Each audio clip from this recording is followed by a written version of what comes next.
Okay, next up, we can just talk about some fuses. So what we're going to do is I'm going to show you here. I have, your mini plugs, or your plugs that plug into your car type. I also have the one that goes into like an air conditioner or a bigger piece of machinery. I'm just going to show you the brown one there is blown, which I'll show you here in just a second. But you may not always be able to read them. The reason I got out this type is this is a perfect example of one that you can't typically read. You can't see that it's broken.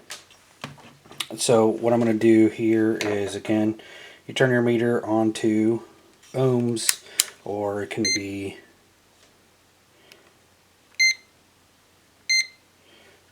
ohms, or it can be in continuity. And if you turn it into continuity, that's fine, because ohms will also just show a really small reading or low reading. So if that's something you need, you could do that as well. Alright, so we'll just show you here what a good one will look like, and then I'll show you what a bad one will look like. We'll just show what a good one will read. So this is a good one, and I'll show you how you can see visually on these. But as you see, it's a very low number. Here, it's going to show overload because it's overload. This one is also showing good. So this type, you'll have to take it out and see it like this. Here I can show you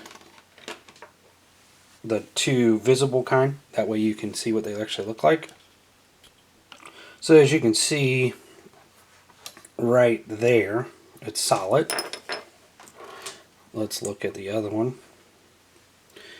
Maybe if I flip it over here, you'll see that there's a broken section right there. So this is the equivalent of having a piece of wire and just breaking it in half. So these are just two different size fuses as well. I blew this one. This is a 7.5 amp fuse that I blew trying to pull 10 amps through it.